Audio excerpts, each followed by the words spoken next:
Alright, so real quick, I just want to give a quick update on the DX Racer Iron Series chair that I have been using for the past several months and that I did a review on previously.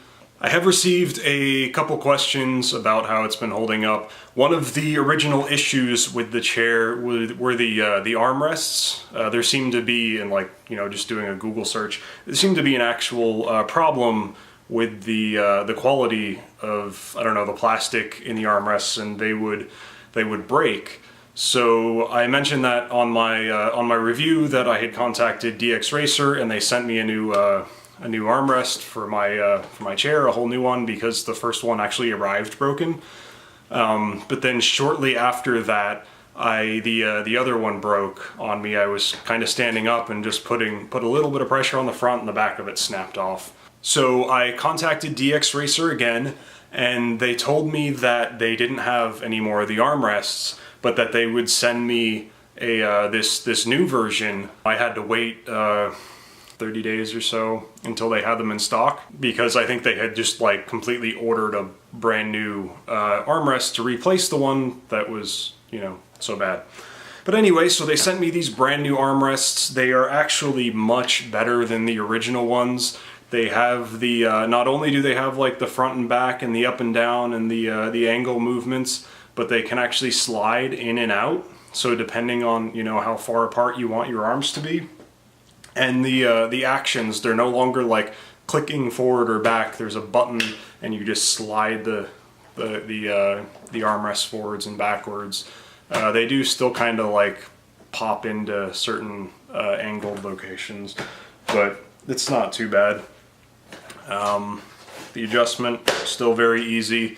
They do sit, the bars for them sit a little closer to the seat, because the brackets that attach to the bottom of the seat are a little bit shorter. It's not really an issue. I haven't had any problems with it so far. They've been great. They've held up perfectly fine. They are much sturdier than the originals, and I don't foresee any problems. Other than that, the chair has been fantastic. It's still quite comfortable. It's nice and firm. It hasn't worn in too much. The leaning mechanism, I lean back a lot. I kind of just leave it in this floaty state, and it's still pretty sturdy. The spring or whatever is in there hasn't really worn out or anything. Yeah, the only thing is I used the lumbar pillow thing, and that's flattened out a little bit. Now that it's broken in, it's definitely more comfortable than it was brand new. So that's pretty much my update on the chair. This thing's great. I still love it. It's still the most comfortable thing. I use it for 8-9 hours a day, Monday through Friday. I tend to not come into my office too much on the weekends unless I'm playing some games or something, but even then that's only a couple hours because it's all I have time for. But most of the time, I'm sitting in this chair pretty much all day, every day for work, and after several months, it's still holding up great. The company DX Racer has proven to just be fantastic to work with. They stand behind their product. They're willing to fix any issues, and I really appreciate that. And I think it really speaks to, not only are you buying a straight up just fantastic quality chair, you are buying into a fantastic quality of support as well. Okay, so that's it for my chair update.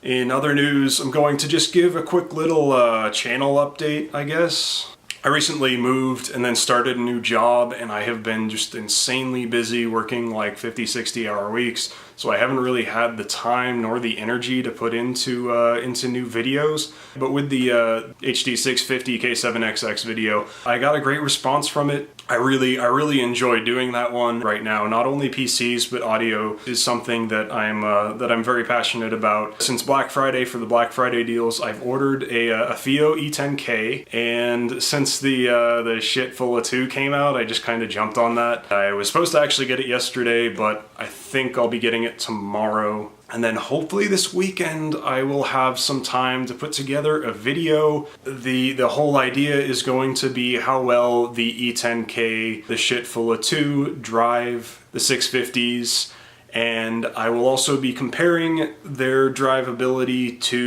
with the my O2 as well as the Jotunheim, just to give a pretty good range of amps that you can try and kind of expect to see a difference. And then later I'll probably do like a video on the DAC and the Shitful of 2 versus the Modi 2, because I think like currently they're the same, but I've heard that maybe before the Modi 2 had a different DAC chip in it, so they might sound different. They might, I don't know, we'll see. I'll find out. They might sound absolutely the same, and then you probably won't get a video from me because it'll be just boring. Me being like, yeah, they sound the same.